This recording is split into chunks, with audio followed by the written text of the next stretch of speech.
Hi, and welcome back to my Pokemon family tree. In this video, we're going to cover all of the insects of the Pokemon world. Now you might think that all of the Pokemon covered in this video will be bug type, but there's actually one Pokemon who isn't a bug type, but is still an insect Pokemon. Can you take a guess to which Pokemon this is?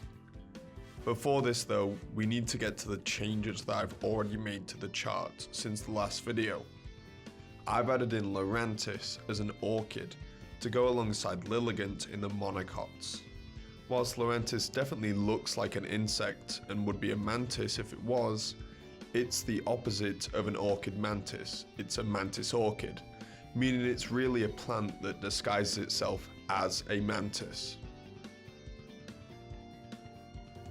I've also added in one of the earliest invertebrates of Pokemon, Armaldo, which kind of fits as it's a fossil Pokemon, so is canonically very old.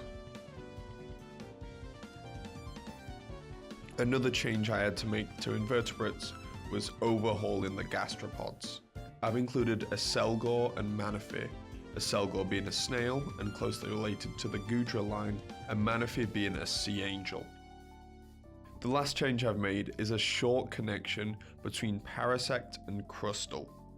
While Parasect is still the mushroom and is still alive, I've added in this connection because Parasect looks so much like Crustle that maybe it was the mushroom arriving on Crustle that caused it to become this separate Pokemon.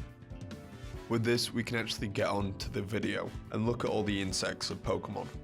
Where we left off, we'd just gone through the crustaceans, and the first insect that we'll arrive with is Yanmega, the dragonfly. It's the most distantly related from all of the other bugs, and is here on its own. After this, we get a lot of the big bug Pokemon. Kricketune and Lokix are crickets and grasshoppers, while Kleavor and Scizor to me felt a lot more like mantises, especially when you take into the fact that they evolved from Cypher. Finally, we get the leaf bug Leavanny in this group, before we go on to what are called true bugs. For the purposes of this chart, there's only three: the Nincada Pokemon Shedinja and Ninjask, and the Water Skater, Masquerain.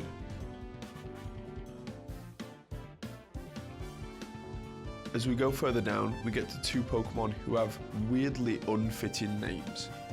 Vespiquen is clearly some form of bee.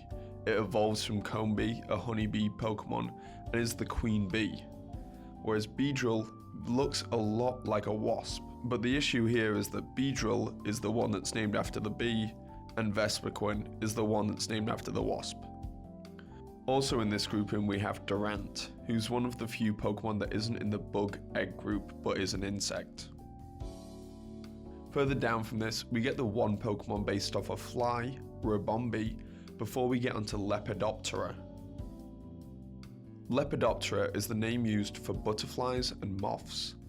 If you've heard of the term lepidoptery, this is the practice of collecting these animals. I put the Wurmple evolutions at the very start of this line. This is because they evolve into both of these, and they could act as a kind of common ancestor between butterflies and moth Pokemon. The only two actual butterflies are Butterfree and Vivillon, so they're on one branch, while Venomoth, Volcarona, and Frostmoth make up the main moths. However, Pokemon also has some other moths: Fortress, Mothim, and Wormadam. While you might not think Wormadam and Fortress are moths, they're bagworms, which are a type of moths, hence why Burmy can also evolve into Mothim. Going back up the chart, we get Flygon, who is the only non-bug type in this category. Flygon is based off an antlion, which is why it looks so different across its forms. They start out very beetle-like with giant mouths and become something that looks a lot like a dragonfly. From here, we get onto the true beetles, with Selgor's counterpart Escavalier, which is a snail-eating beetle, hence why it steals the shell from its rival. Pokemon also has two stag beetle Pokemon, Pinsir and Vikavolt, which when you consider Pinsir's Mega Evolution makes a lot of sense as they look very similar.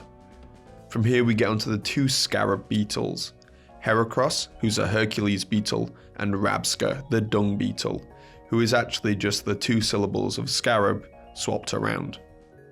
Our final two groupings are the two fireflies, Volby and Illumise, and the two ladybirds, Ladian and Orbeetle. I had to look a lot to see if Orbeetle is actually from space, or is it just a regular ladybird, and I've gone with the regular ladybird because nothing in the Pokédex says about it coming from the stars. That's everything for this video. One thing you will see is I've added some different coloured backgrounds to each of the different groupings. I'm going to go over and explain this in another video, but thank you for watching, and please like and subscribe if you've enjoyed the video.